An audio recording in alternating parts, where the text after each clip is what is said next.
How can you tell when Republicans are desperate? Oh, okay, listen, maybe that was just a layup question for all of you because it's every day. Every day Republicans are desperate. Well, when we are in the midst of a government shutdown, and today is October 2nd, 2025, day 2 of the government shutdown, courtesy of the feckless Republicans, we know Republicans are desperate when they are abusing and illegally using federal resources at federal agencies to be able to promote purely partisan messaging to blame the Democrats.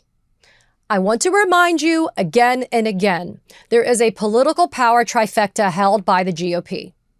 The Oval Office, Senate, and the House. I've seen your comments. I kind of agree. It's the Supreme Court. I feel like they have their own shit problems.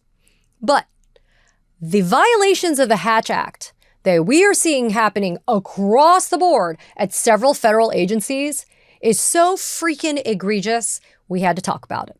So let's start here. According to the United States Office of Special Counsel, which is a Trump administration federal website, I'm going to read you what the Hatch Act is. The Hatch Act is a federal law passed in 1939. It limits certain political activities of federal employees, as well as some state, DC, and local government employees who work in connection with federally funded programs. The purpose of the Hatch Act is to ensure that federal programs are administered in a nonpartisan fashion to protect federal employees from political coercion in the workplace and to ensure that federal employees are advanced based on merit and not based on political affiliation. We all know that that's a lie, because in the Trump administration, your only opportunities for advancement are as if you are a cult loyalist of Der Fuhrer and if you kiss respective ass. Now, this shit doesn't go by unnoticed by some really intrepid people, including those with whom I am proud to work, Democracy Defenders Fund, former ambassador and ethics czar in the Obama administration, Norm Eisen, my good friend and colleague. They, on October 1st, just yesterday, sent a letter to Gene Dodaro, the Comptroller General at the Government Accountability Office, the GAO. Democracy Defenders Fund writes to this comptroller to say, you at GAO need to investigate whether employees of HUD, the Housing and Urban Development Office, including its secretary, Scott Turner, whether they violated specific federal laws when they posted purely partisan statements on the HUD website ahead of the current government shutdown. And as you can see, we're putting it up here for you to see, these are at least 2 examples of the shit that you see on the HUD website when you go there now. Now, like I just went there, and this is the shit that you see. In addition, are there violations of these federal laws? It also violates things like basic information quality standards that were imposed by who? Russell Vought, the head of OMB, the Office of Management and Budget. So in addition to violating laws like the Hatch Act and other federal laws like the Anti-Deficiency Act, they're also violating Russell Vought's own guidelines and standards for information that's supposed to be included on government websites. Now remember, the truly nefarious intent behind those guidelines was to eliminate DEI in woke language. But look, what's good for the goose is good for the gander. Now, Democracy Defenders Fund highlights the fact that if you close the pop-up that comes up on the HUD website, for example, that each landing page at this federal agency's website, HUD.gov, contains this type of note. Quote, the radical left are going to shut down the government and inflict massive pain on the American people unless they get their $1.5 trillion wish list of demands. The Trump administration wants to keep the government open for the American people. Bullshit. And then now, again today, this is what you see. Quote, the radical left in Congress shut down the government. HUD will use available resources to help Americans in need, end quote. Again, a lie and not true. What's interesting about Democracy Defenders Fund's letter to the comptroller at GAO, the Government Accountability Office, is that it actually cites to the Anti-Deficiency Act, which is the law that deals with government shutdowns. And it says very clear here that you cannot use appropriated funds for, quote, publicity or propaganda through annual appropriations bills. And the GAO itself has identified 3 different classes of communications for federal agencies that are prohibited under this publicity and propaganda limitation. 1 are covert communications, secretly. 2, self-aggrandizement, meaning boastful, publicity or propaganda about the agency. And 3, purely partisan activities. And opinions that have been drafted by GAO say that purely partisan communications are things that are, quote, completely devoid of any connection with official functions and completely political in nature, end quote. Seems like those HUD website posts are purely partisan.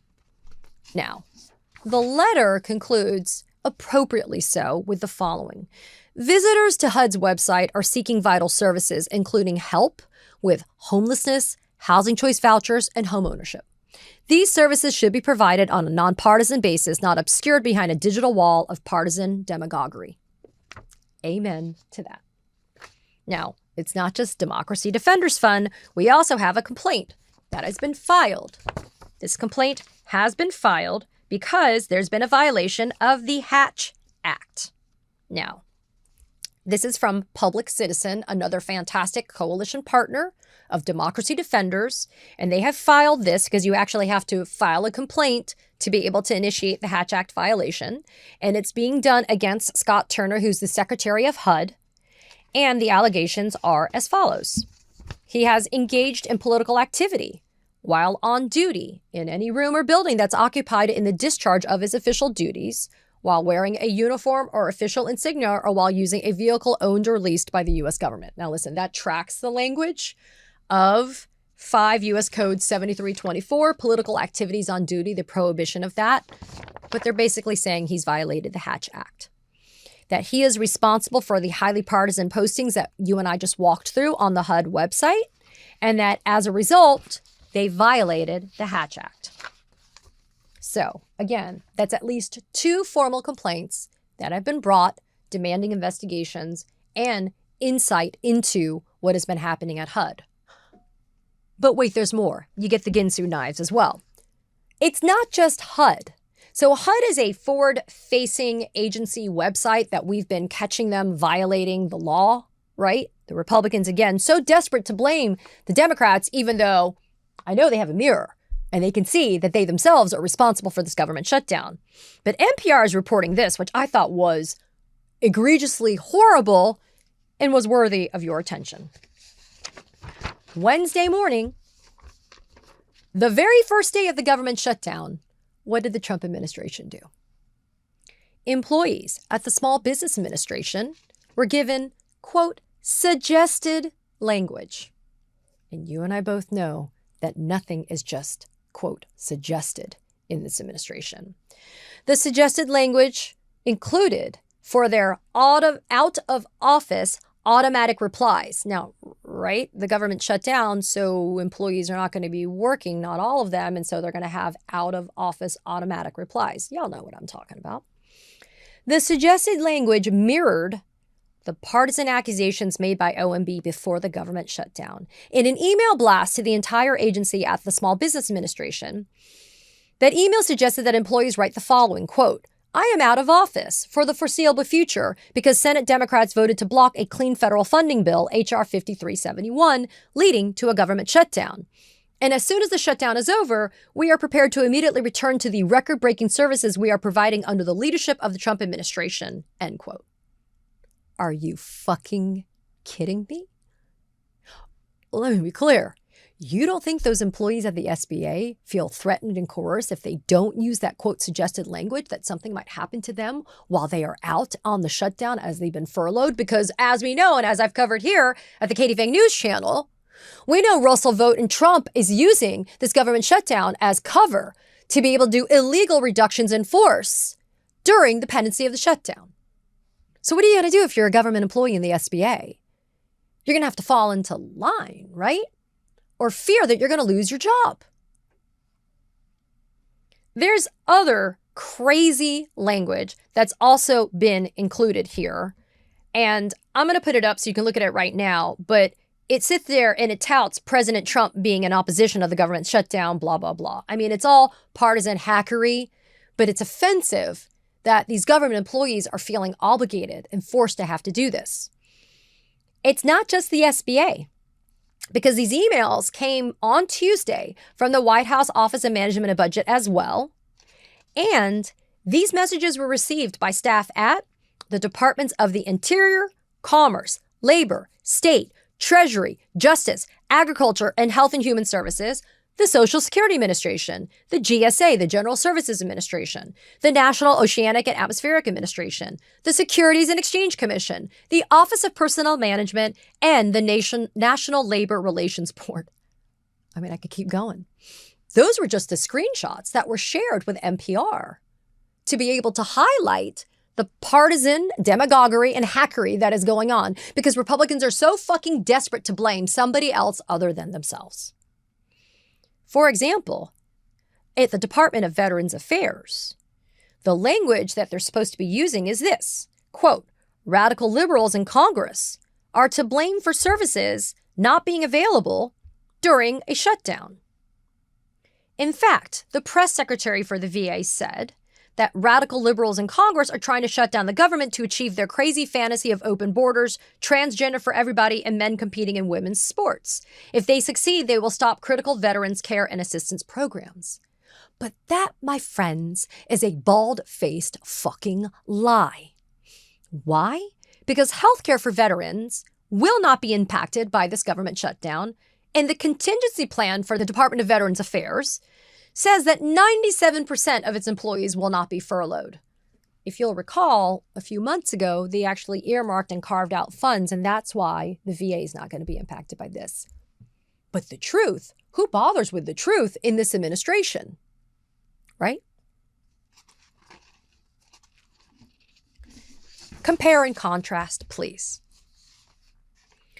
In 2013, when there was a shutdown, then President Barack Obama penned a letter to federal employees that thanked them for their service and chided Congress, quote, that failed to meet its responsibility to approve spending plans without mentioning Republicans specifically.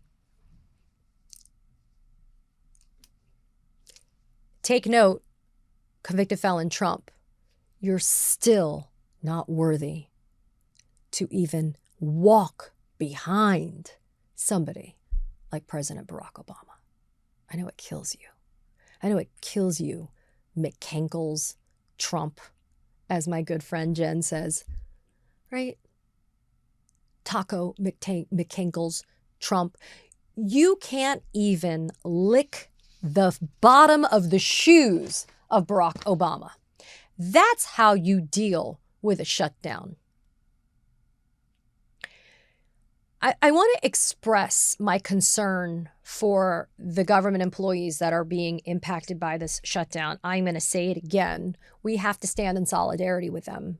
We have to be prepared to help them in our communities and people that we know. We have to let them know that we are standing in solidarity with them. We know it's a scary time. We don't know how long this shutdown's going to be. I am predicting this is going to be longer than the 35-dayer that happened at the end of 2018. During the Trump administration. We need to be able to steel ourselves for what is to come. It's going to impact a lot of us.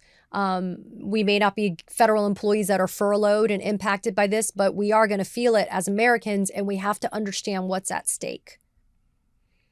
Democrats are not seeking to give free health care to, quote, illegal immigrants. That is a lie. If you hear somebody saying it, nip it in the bud, because it's a lie. And if you need to, share this video so people can see. It is disgusting how partisan things have become under the Trump administration. And we're not going to turn a blind eye to it. We're going to file the complaints. We're going to sue. We're going to take action because that's the thing to do. But in the meantime, Americans are impacted. Americans have lost their health insurance, Medicare and Medicaid. WIC is about to expire in a week. I mean, there are millions of people across the country that are impacted by what? The big bullshit bill. Do not let people think that this government shutdown is singularly going to be responsible for economic and fiscal harms to Americans. That big bullshit bill that passed on the watch of this existing Congress is the reason why we're doing this right now. Basic health care. It's just a decent fucking thing to do for Americans. We're not asking for the moon here, people. We're not. Be mad, be outraged, demand accountability. Go to nokings.org. Sign up for a local protest in your home on October 18th. See you later. Katie Fang here. We launched the Katie Fang News Channel in partnership with the Midas Touch Network so we could bring you the latest in legal and political news. Straight, no chaser. So if you're a fellow truth teller, hit that subscribe button and share the word about this channel so we can build a high information America together.